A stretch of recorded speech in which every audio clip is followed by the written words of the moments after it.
जय श्री कृष्ण। प्रभु श्री राम समुद्र के पार पहुंच गए हैं और अपने मंत्रियों से पूछ रहे हैं अब क्या उपाय करना चाहिए। जामवान जी कह रहे हैं, हे सर्वज्ञ सुनिए, मैं अपनी बुद्धि के अनुसार सलाह देता हूँ कि बाली कुमार अंगद को दूत बनाकर भेजा जाए। यह अच्छी सलाह सबके मन में जच गई। कृपा के निधान श्री राम जी ने अंगद से कहा, हे बल बुद्धि और गुणों के धाम बाली पुत्र, तुम मेरे काम के लिए लंका जाओ। तुमको बहुत समझा कर क्या कहूँ, तुम परम चतुर है, चतुर हो। शत्रु से वही बात करना जिससे हमारा काम हो, उसका कल्याण हो। प्रभु की आज्ञा सिर चढ़ाकर उनके चरणों की वंदना करके अंगद जी उठे और बोले, हे प्रभु, आप जिस पर कृपा करें वही गुणों का समुद्र हो जाता है। स्वामी के सब कार्य अपने आप सिद्ध हैं। प्रभु ने मुझे आदर दिया है। ऐसा विचार कर युवराज अंगद का हृदय हर्षित और शरीर पुलकित हो गया। चरणों की वंदना करके भगवान की प्रभुता हृदय में धरकर अंगद सबको सिर नवाकर चले। प्रभु के प्रताप को हृदय में धारण किए हुए रणबांकुरे वीर बाली पुत्र स्वाभाविक ही निर्भय हैं। लंका में प्रवेश करते ही रावण के पुत्र से भेंट हो गई, जो वहां खेल रहा था। बात ही बात में दोनों ने झगड़ा बढ़ गया। दोनों अतुलनीय बलवान थे, दोनों युवा अवस्था में थे। उसने अंगद पर लात उठाई। अंगद ने वही पैर पकड़कर उसे घुमाकर जमीन पर दे पटका। राक्षस के समूह भारी योद्धा देखकर जहां तहां भाग चले। वे डर के मारे पुकार भी न मचा सके, एक दूसरे को असली बात भी नहीं बताते।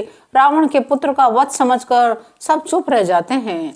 रावण पुत्र की मृत्यु जानकर राक्षसों को भय के मारे भागते देखकर नगर भर में कोलाहल मच गया।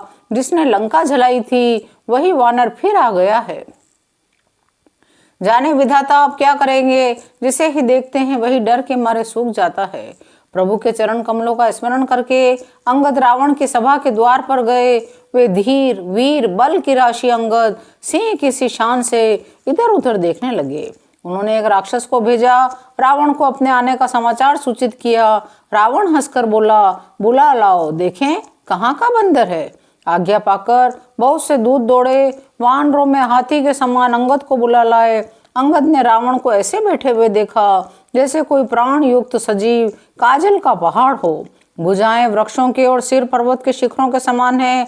रोमावली मानो बहुत सी लताएं हैं। मुंह नाक नेत्र कान पर्वत की कंदराओं और खोहों के बराबर है। अत्यंत बलवान बांके वीर बाली पुत्र अंगद सभा में गए। वे मन में जरा भी नहीं झिझके। अंगद को देखते ही सब सभासद उठ खड़े हुए। रावण के हृदय में बड़ा क्रोध हुआ। रावण ने कहा, अरे बंदर तू कौन है। अंगद ने कहा, हे दशग्रीव, मैं रघुवीर का दूत हूँ। मेरे पिता से तुम्हारी मित्रता थी। मैं तुम्हारी भलाई के लिए ही आया हूँ। तुम्हारा उत्तम कुल है। पुलस्त्य ऋषि के तुम पौत्र हो। शिव जी की और ब्रह्मा जी की तुमने बहुत प्रकार से पूजा की है। उनसे वर पाए हैं, सब काम सिद्ध किए हैं। लोकपालों और सब राजाओं को तुमने जीत लिया है। राजमद से या मोहवश तुम जगत जननी सीता जी को हर लाए हो। मेरे शुभ वचन सुनो। प्रभु श्री राम जी तुम्हारे सब अपराध क्षमा कर देंगे। दांतों में तिनका दबाओ, गले में कुल्हाड़ी डालो, कुटियों सहित अपनी स्त्रियों को साथ लेकर आदर पूर्वक जानकी जी को आगे करके सब प्रकार का भय छोड़कर चलो। श्री राम जी के पास जाकर कहना, हे शरणागत के पालन करने वाले रघुवंश शिरोमणि श्री राम जी, मेरी रक्षा कीजिए, मेरी रक्षा कीजिए। यह सुनते ही प्रभु तुमको निर्भय कर देंगे। रावण ने कहा, अरे बंदर के बच्चे, संभाल कर बोल। मुझे देवताओं के शत्रु को तूने जाना नहीं। अरे भाई, अपना और अपने बाप का नाम तो बता, किस नाते से मित्रता मानता है। अंगद ने कहा, मेरा नाम अंगद है, मैं बाली का पुत्र हूँ। उनसे कभी तुम्हारी भेंट हुई थी। अंगद का वचन सुनते ही रावण को सकचा गया। हाँ, मैं जान गया, मुझे याद आया, बाली नाम का एक बंदर था। अरे अंगद, तू ही बाली का लड़का है। अरे कुलनाशक, तू तो अपने कुल रूपी बांस के लिए अग्नि रूप पैदा हुआ है।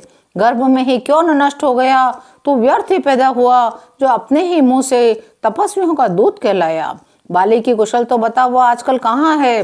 अंगद ने कहा, 10 दिन बीतने पर स्वयं ही बाली के पास जाकर अपने मित्र को हृदय से लगाकर उसी से कुशल पूछ लेना।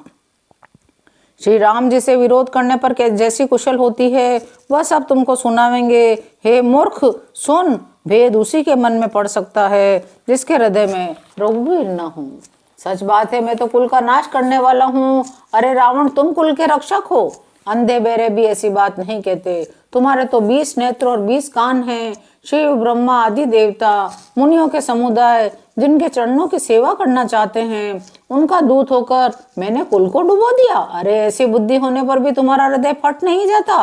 अंगद की कठोर वाणी सुनकर रावण आंखें तरेर कर बोला, अरे दुष्ट, मैं तेरे सब कठोर वचन इसलिए सह रहा हूँ कि मैं नीति और धर्म को जानता हूँ। अंगद ने कहा, तुम्हारी धर्मशीलता मैंने भी सुनी है। तुमने पराई स्त्री की चोरी की है, दूध की रक्षा की बात तो अपनी आंखों से ही देख ली। ऐसे धर्म के व्रत को धारण करने वाले तुम डूब कर मर क्यों नहीं जाते? नाक कान से रहित बहन को देखकर तुम्हें धर्म का विचार कर ही तो क्षमा कर दिया था। तुम्हारी धर्मशीलता तो जग जाहिर है। मैं भी बड़ा भाग्यवान हूँ जो मैंने तुम्हारा दर्शन पाया। रावण ने कहा, अरे जड़ जंतु वानर, व्यर्थ बकबक न कर। अरे मूर्ख, मेरी भुजाएं तो देख। ये सब लोकपालों के विशाल बल रूपी चंद्रमा को ग्रसने के लिए राहु है। तूने सुना होगा, आकाश रूपी तालाब में मेरी भुजाओं रूपी कमलों पर बसकर शिवजी सहित कैलाश हंस के समान शोभा को प्राप्त हुआ था। अरे अंगद सुन तो, तेरी सेना में बता ऐसा कौन योद्धा है जो मुझसे भिड़ सकेगा? तेरा मालिक तो स्त्री के वियोग में बलहीन हो रहा है। उसका छोटा भाई उसी के दुख से दुखी और उदास है। तुम और सुग्रीव दोनों तट के वृक्ष हो। मेरा छोटा भाई विभीषण, वह तो बड़ा डरपोक है। मंत्री जामवान बहुत बूढ़ा है, वह लड़ाई में क्या चढ़ सकता है? नल नील तो शिल्प कर्म जानते हैं, वे लड़ना क्या जाने।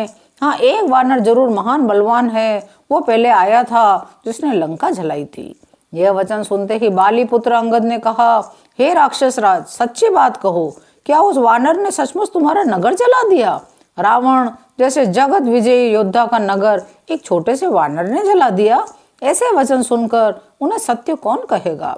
अरे रावण, जिसको तुमने बहुत बड़ा योद्धा कहकर सराहा है, वह तो सुग्रीव का एक छोटा सा दौड़कर चलने वाला हरकारा है। वह बहुत चलता है, वीर नहीं है। उसको तो हमने केवल खबर लेने के लिए भेजा था। क्या सचमुच ही उस वानर ने प्रभु की आज्ञा पाए बिना ही तुम्हारा नगर जला डाला? मालूम होता है इसी डर से वह लौटकर सुग्रीव के पास नहीं गया, कहीं छिप रहा। हे रावण, तुम सब सत्य ही कहते हो। मुझे सुनकर कुछ भी क्रोध नहीं है। सचमुच हमारी सेना में कोई भी ऐसा नहीं है जो तुमसे लड़ने में शोभा पाए। प्रीति और वैर बराबरी वालों से ही करना चाहिए, नीति ऐसा कहती है। यदि तुम्हें मारने में श्री राम जी की लघुता है तो और बड़ा दोष भी है। तथापि हे रावण सुनो, क्षत्रिय जाति का क्रोध बड़ा कठिन होता है। वक्रोक्ति रूपी धनुष से वचन रूपी बाण मारकर अंगद ने शत्रु का हृदय जला दिया। वीर रावण उन बाणों को मानो प्रत्युत्तर रूपी संडस्यों से निकाल रहा है। रावण हंसकर बोला, बंदर में ये एक बड़ा गुण है, जो उसे पालता है उसका वह अनेकों उपायों से भला करने की चेष्टा करता है। बंदर को धन्य है जो अपने मालिक के लिए लाज छोड़कर जहां तहां नाचता है, नाच कूद कर लोगों को रिझाकर मालिक का हित करता है। यह उसके धर्म की निपुणता है। आज की कथा यहीं विराम लेती है। शेष अगले अंकों में। जय श्री राम।